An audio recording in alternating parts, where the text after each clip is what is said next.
Wow, Slush is cool, man. They put these guys on the stage to MC. Poor kids dealing with puberty, and then they get him to MC. It's such a great event. Hey guys, good morning. Yeah, man, big round of applause to the MCs, right? Hey, you did a great job. You guys doing good. Yeah. So second cruel thing about a lot of conferences, they always get me to do the morning speech or the after lunch speech. So they're tasking me to wake all of you up, and what I'd like you guys to do is you guys can wake me up too by giving some energy, right? So let's say it's Slush. Good morning. Woo! It's on. Okay, so I got 10 minutes to talk about how to deal with exponential shit.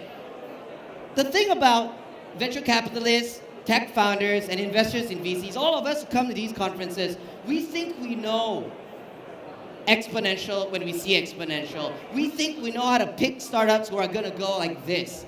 Founders who build companies, we think that all attraction is, whoa, it's up and to the right. We think everything we're doing is exponential. This is quite far from the truth. Secondly, when things are actually exponential, like a lot of people treat it linear. In some ways, they even sabotage the fact that things are actually growing exponentially. So there are a lot of difficulties for people to really grasp the nature of everything we're dealing with in this industry. So what I'm going to do over here is I'm going to debunk a couple of myths and kind of show you a couple of stats which kind of broaden this topic a little bit. So first off, everybody knows what an exponential curve looks like. 3 reasons why it's difficult to deal with. First off, at the start of an exponential growth trend, whether it's this industry or not, things look slow. Things look flat. They don't even look linear. So some founders ask, how do I know I'm building a company with exponential potential? Well, it's really hard to tell from the start because everything looks so slow. It's a pain. Now, the second thing which makes it very difficult is that we can understand exponential growth curves intellectually, but we have been conditioned from birth to operate in a very linear world. I grew up in Malaysia. A lot of my mom's Singaporean, a lot of my cousins, all of us come up with a school system. We got a year 1, year 2, year 3. All around the world is very similar. There is a linear progression to the education system. Aesop fables and other kinds of tales have told us about the virtues about the tortoise and the hare. Slow and steady wins the race. Oh, look at that rabbit running really quickly. Took a nap. The tortoise beat them to the race. Hey, wake up! This is a fucking internet. You're not racing against a sleeping rabbit. There are like thousands of rabbits and they're all wired up and they're working 24/7. You can't do the tortoise strategy over here, but that's what we're being conditioned to do. Now the third thing is that once things start taking off, it is difficult to do the math of how big it can get. How do you can count 2 plus 2 plus 2 plus 2 5 times, that's 10. How do you count 2 to the power of 2 to the power of 2 to the power of 2 to the power of 2? Some math nerds will be happy to do that for you, but for the most part for us it's difficult to count. Now, a lot of people make this mistake. Look over here at this slide. A lot of you have seen this before.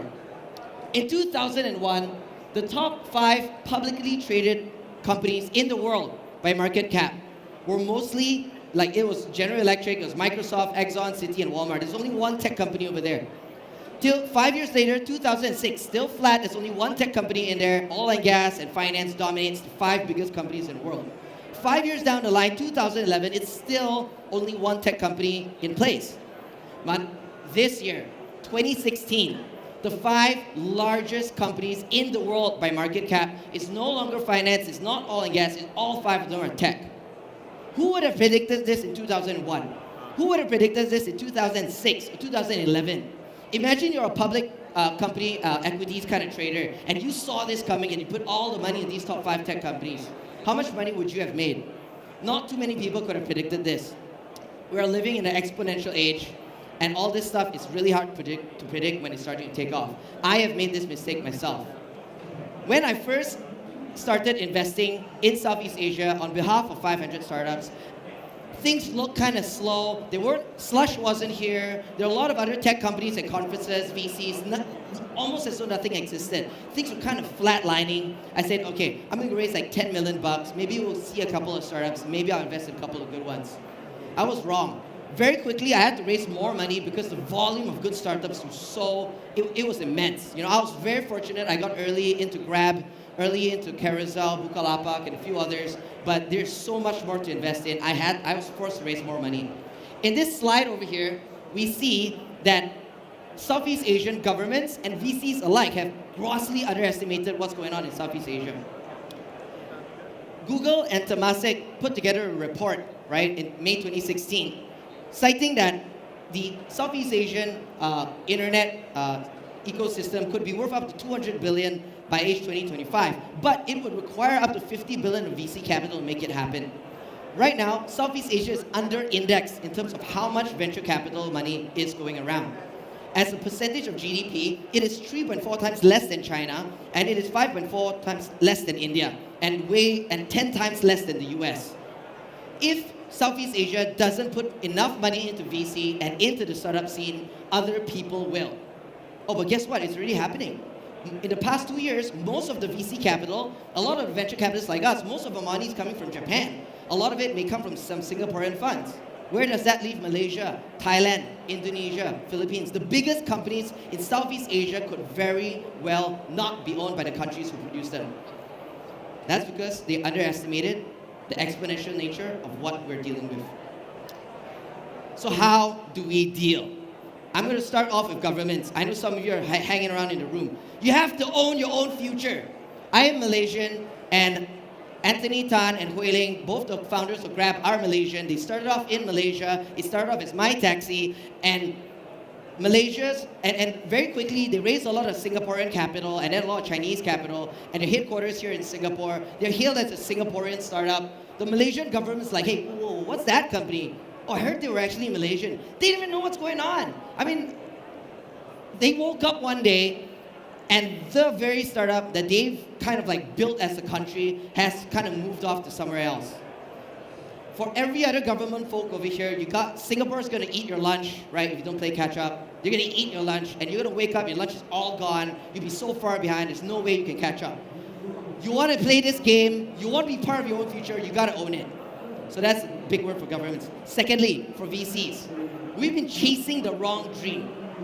Myself included, we got really excited about chasing traction in terms of user growth. And we're willing to put money down for our startups to buy more user growth. If you look a little bit deeper into the startups we're funding, where are all the user growth coming from? Is it coming from repeat purchases? Is it coming from retention? Is it coming from organic growth? Are we just paying for this growth? Are we shitting ourselves, throwing money to create exponential curves which doesn't deserve to exist in the first place? That's something we've got to ask ourselves. I'm saying, in the way I'm investing right now, retention is the new traction. We want to see cohorts of user bases in our companies, repeat purchases, repeat buys, return visitors, organic. That is the input variable of what will be truly exponential. Investors, take note. Now for founders themselves, what you got to do? We got some founders out here. What are you going to do, especially when things are flat? Well, first off, when you've got kind of flat growth or kind of like slow linear growth, you got to look at your customer cohorts. You got to look a bit deeper into each and every segment of how you cut your customers, because somewhere in there are a group of customers who come back and they buy more, and they keep buying more and more and more. On average, if you look at your average revenue growth or average user growth, it could look flat or linear, but again, take a closer look. There could be a segment or an ad campaign or something you're doing which is already producing exponential growth. Double down on that shit. Find it and put more money, more effort, and blow that up. Next, once it starts working, what are you gonna do? I've got a couple of friends who have been very fortunate to be part of a lot of high growth companies in their early days, whether it's YouTube, Instagram, or Facebook. When I asked them, especially those who are in the growth teams, I asked them, how do you do, what did you do to grow Facebook to 1 billion users, man? What did you and your team do? They said, well, we just tried to remove as much barriers as possible, because Facebook is already exploding, and we just had to keep on identifying what the barriers are and removing them. Now, how about founders over here? Sometimes you have something that's working, and what do? They start adding more features. They start putting more stuff into their apps. It is a very dangerous thing, because you could almost kill the fact that you're having exponential growth by adding shit you don't need. What you really should be doing when things are starting to work, you should be looking at how your customers are on-ramping, how they're using your app, how they're coming to customer success, looking at what slows them down, what annoys them, remove that shit. If something's already working, remove all of these barriers. That's how you speed up your exponential growth. Now, last thing for founders. When you're not seeing exponential growth, yes, you can take investor money, you can buy some growth, you gotta run some experiments to see what's going on. Okay, you gotta spend some money at some point, right? I can see. However, a lot of times you can kind of blame your own team, blame the market, blame the ecosystem, you can blame a ton of shit. But one thing that's less often a lot of founders blame is their own executional speed. I'll give you a true story. So when working with Joel and Chen Chao, right, close friends of mine, we worked together when we sold the Groupon company, but also with KFit, the current company. It's a very easy conversation. I overheard Chen Chao giving advice to the founder. He said that they were going to launch the new Fave app across Malaysia, and they told their team, we said, all right, all of our vendors, we want to have about 200 over signage, all the things printed out in all of the hairdressers and all the beauty salons, all the gyms. We want to have the new Fave app out in all these places, 200 over vendors.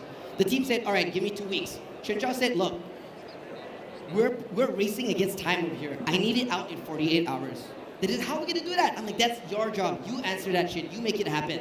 Now, when you force your team to shrink executional timelines, if you shrink from 2 weeks to 2 days to get that shit done, imagine every single thing you do, you're finding different ways to shrink, to shrink, to shrink. You're forcing your team to get used to doing things in shorter time frames. And when you multiply that shit, your executional speed is going to be so fast. You're forcing your own exponential deliverables. You're making exponential happen from within. And for Chen Chao and Joel at KFit, their team did just that, and they do that all the time. Now, that's how we end. 500 startups ourselves. We've done over 1,700 investments in 50 countries in the past 6 years. And we're the most active investor in early stage fintech, in property tech, in Asia, and the most active seed investor in the world. But we're forcing exponential over here. We want to take ourselves on. We want to do, in Southeast Asia, we've done 120 companies, 24 months. They've raised over $2 billion on their own after us. We're doing this across more verticals and more geographies around the world. There's 10 more funds like this. We've been given the age of consumption by the world's biggest tech companies. They've helped us consume. There are billions of people consuming on the internet. The next 10 years, I want to bring more people into the age of creation. I want more people around the world to create companies and be part of this exponential curve. They've got to own their own future, not anybody else. And to do that, we want to build layers upon layers, whether it's being the largest provider of seed capital, largest provider of education content, which is ongoing, largest provider of startup services, and also the most valuable human network of creators around. We want to work on all of these things to do 100,000 new companies in every part of the world. By when? My job is to work with everybody in the ecosystem. Let's shrink some timelines. Let's take hold of our own optimism. Don't wait for the market. Let's make the market. And together, we're going to make this happen. Thank you very much. Welcome to Slush. You guys are in for a great ride.